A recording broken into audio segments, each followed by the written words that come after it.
A man is in jail after an early morning police chase in Cass and Clay counties. Deputies tried pulling over a driver for a traffic violation near Horace just after 2:30 this morning, but he took off. They followed him into Clay County, then back into North Dakota, where he was finally stopped and arrested. The Cass County Sheriff's Office says more information will be released later today. A Breckenridge woman is dead after a two-car crash on the I-94 bridge between Fargo and Moorhead. The Minnesota State Patrol identifying that victim as 21-year-old Shaylee Lip. She was a passenger in a car driven by 35-year-old Joseph Trottier of West Fargo when that vehicle crashed with an SUV just before noon yesterday. Neither he nor the three people from the Twin Cities in the other vehicle were hurt. There's no word yet from the State Patrol about how the crash even happened. A section of the interstate was shut down for a couple of hours as police investigated. A 16-year-old driver was ticketed for causing a chain reaction crash in South Fargo. Police say she was southbound on 45th Street near 17th Avenue South last night. That's when she rear-ended the car in front of her, and then that car hit the car in front of it.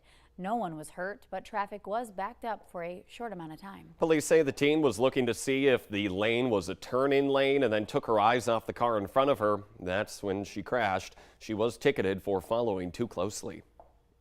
One man is dead and three people are injured after a crash involving three people from the Minot Air Force Base. The North Dakota Highway Patrol says 32-year-old Naguad Ha of Wichita, Kansas, was killed when he turned in front of an SUV on Highway 83 near Minot on Friday. Troopers say Ha's car ended up in the ditch and caught fire. Two women and a child from the air base were in the other vehicle, but they were not hurt.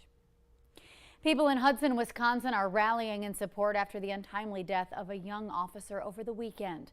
Police say 34-year-old Jeremiah Johnson shot and killed the deputy Katie Lacing, then ran into the woods, turning the gun on himself. Lacing was 29 years old and had previously worked in South Dakota as an officer. David Schumann has that story. Draped in the American flag, Katie Lacing's body was brought into a funeral home in Baldwin, Wisconsin, surrounded by dozens of law enforcement officers in solemn salute. The St. Croix County Sheriff's deputy was never alone on her trip from St. Paul to Baldwin.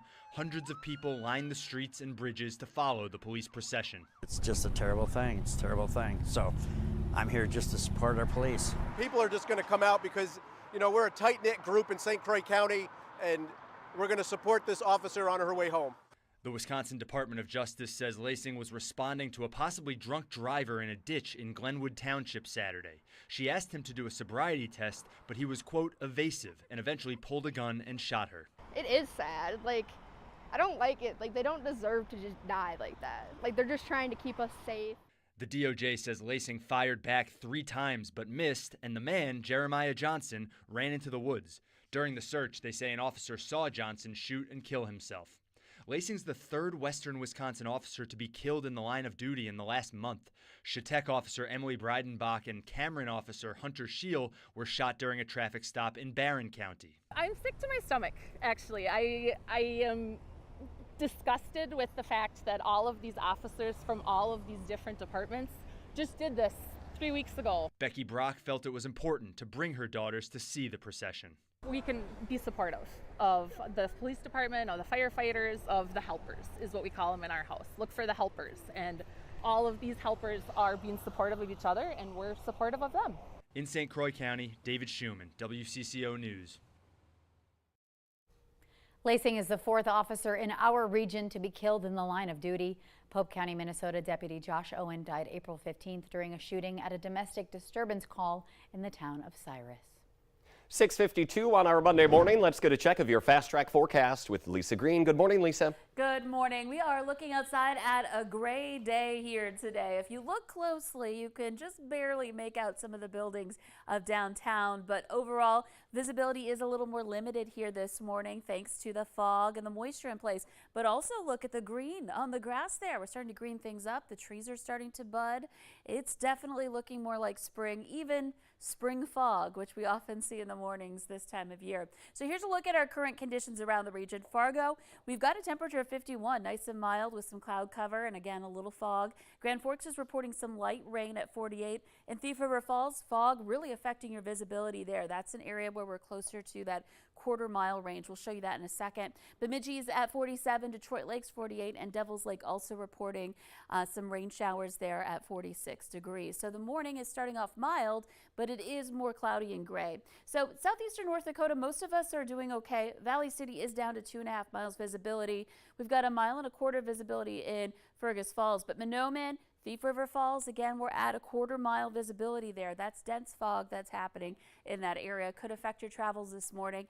And then into that northeastern part of North Dakota, also seeing visibility between 1 and 2 miles, including in Grand Forks at 1.5 miles. So looking at some fog, there's also some areas of rain being reported in spots with a more significant round of rain in the valley back over toward Carrington, back into that Jamestown area, trying to creep over into Valley City as well. There's some thunderstorms in northern Minnesota. That's all rotating around an area of low pressure that's still affecting us. So we may see more of those spotty showers pop up during the day, but the overall trend for us today will be clouds. We're looking at 50 out at the bus stop this morning, this afternoon. It's some of us getting into the low 60s. Some of us spend the day in the 50s here today with wind that shouldn't be too strong.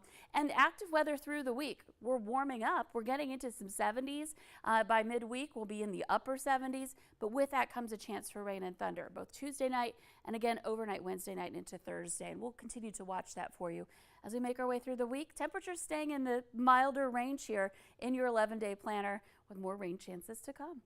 Really pleasant temperatures, really, when you're talking about the beginning of May. Yeah, it's pretty comfortable out there. I had my rain jacket on, and that was just fine here this morning coming into work. And that may be all that you need today as well. Okay, like to hear it. Thank you, Lisa.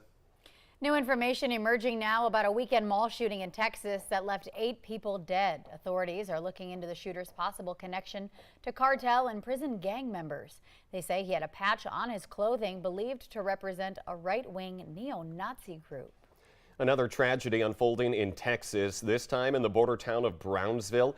8 people are dead, at least a dozen more critically injured after they were hit by a vehicle while waiting at a bus stop. Police say the driver, a Hispanic male, has been arrested and charged with reckless driving. They initially believed it was an intentional act, but now say it's unclear at this time. Police say the suspect is not cooperating with investigators and has given them several different names. They're waiting now for a fingerprint match, which they hope will positively identify this driver. Members of California's Reparations Task Force are sending a proposal to state lawmakers to consider reparations legislation. After 2 years of meetings and public comment, the 9-member committee is now recommending what reparations could look like for Black residents. The committee's work to research and secure reparations for African Americans has garnered nationwide attention as it relates to the lasting impacts of slavery and discrimination. Recommendations include a formal apology, money, and services to help descendants of enslaved people gain equity. The Minnesota Senate will take up a groundbreaking family leave bill today, which would set up a state insurance program to provide 18 weeks of paid leave for family and medical needs. Supporters say it would cover more than 900,000 Minnesota workers who currently don't have any paid leave. But Republicans have long argued that family leave costs too much for small businesses and for the state to administer.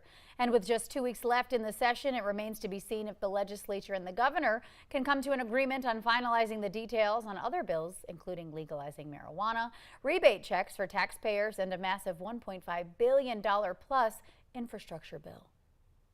Well, it's the new wave of technology. We're talking about artificial intelligence. It can be used in a wide range of capacities across various industries. And the Valley Today's Nashay Taylor joins us live to explain how Sanford Health is incorporating AI into their daily practices. Good morning, Nashay. Good morning, Jordan and Ashlyn. That's right. Sanford is now using a program called LAMP, which is an AI-driven software. Now, that program looks at the history and trends of staffing, as well as it can then predict what resources or staffing needs are the most. And they are working on enhancing the tool to look at other areas of preparing for staffing needs.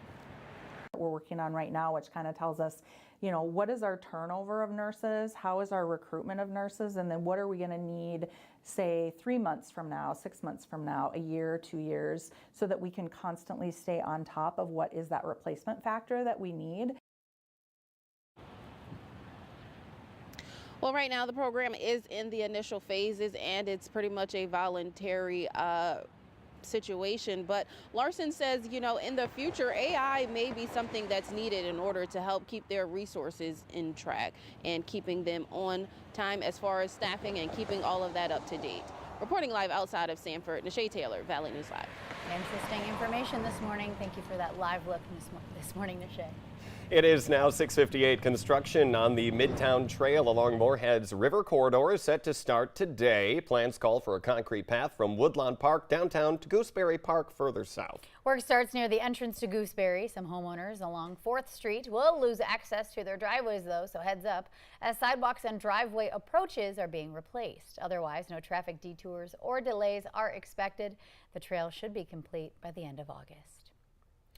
We have a new traffic alert this Monday morning for people who drive Cass County Highway 17. A section of that road will be closed until mid-August, starting today for work on a roundabout on 64th Avenue South in Fargo.